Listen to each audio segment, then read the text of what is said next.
Nicholas Hines reporting there. Well, 1 in 4 tobacco products consumed in Australia is now bought through the black market. It's robbing taxpayers of billions of dollars and has taken a dark turn in Victoria, where rival gangs are vying for control of the trade. National Regional Affairs reporter Jane Norman has the story.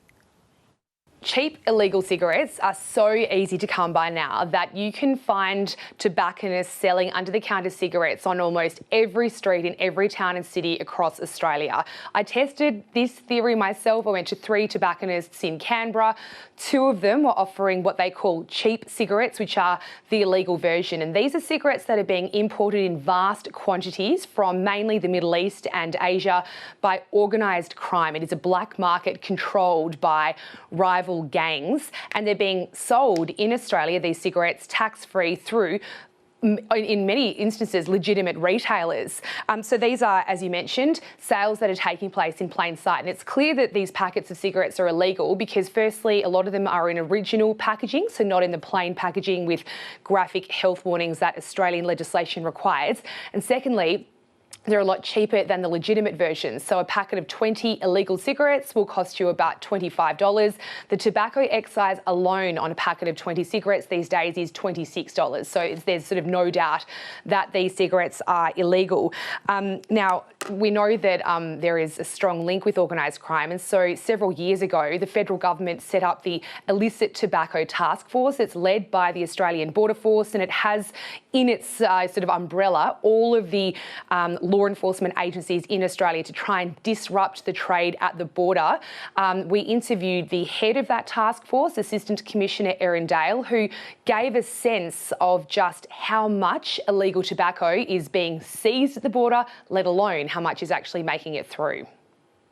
If you look at some of the stats in 2018, Australian Border Force detected at the border and seized over 400 million tobacco sticks. You look at last year's stats, we detected and seized over 1.7 billion tobacco sticks, which is nearly over 400% increase. Jane, you mentioned the tobacco excise just a moment ago. Is it still big money for the federal government? Well, it is, but it's declining. So back in 2019, the tobacco excise raked in about $16 billion for the federal government. That is a huge amount of money. And for context, is about how much, or just over how much the Commonwealth spends on the childcare subsidy each year. But this year, it was originally forecast to raise about $15.5 billion, and that has been revised down in the most recent budget to $10.5 billion. So that is a big hole in expected revenue. And over the next 5 years, Treasury estimates that the excise will bring in $12.5 billion less than its forecast. And so this has been a real trend in budgets over the past 5 years, that Treasury has very much overestimated how much the tobacco excise will bring in.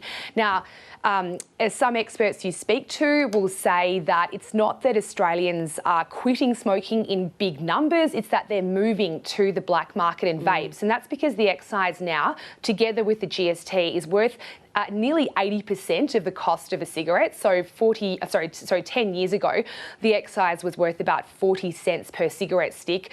Now it's worth about $1.30. So it's important to, of course, acknowledge that tax is the cornerstone of Australia's tobacco control policies, and it has been effective in driving down smoking rates. Like 25 years ago, about a quarter of the adult population was smoking every day. Now it's down to around the 8 or 9% mark. So that's a big success.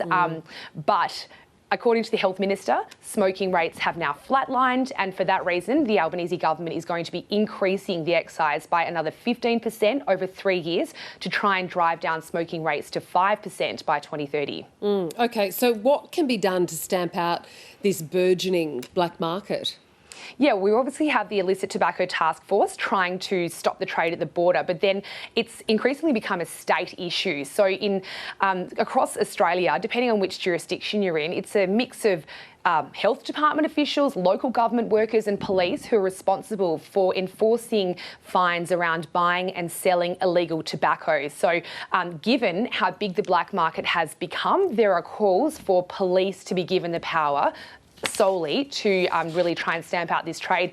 And the second big issue is around retailers. So in Victoria and New South Wales, the two most populous states, retailers need to get a licence. They need to pass a fit and proper test if they're going to be selling lotto tickets or alcohol, but they don't need a licence to sell tobacco. So this is a huge issue because so many retailers are now selling tobacco. It's becoming really hard to enforce the laws around buying and selling illegal tobacco. So there are also calls for every state and territory in Australia to have a proper licensing regime to start trying to get a handle on the supply of illicit tobacco. Yeah, really interesting story. Jane Norman, thank you.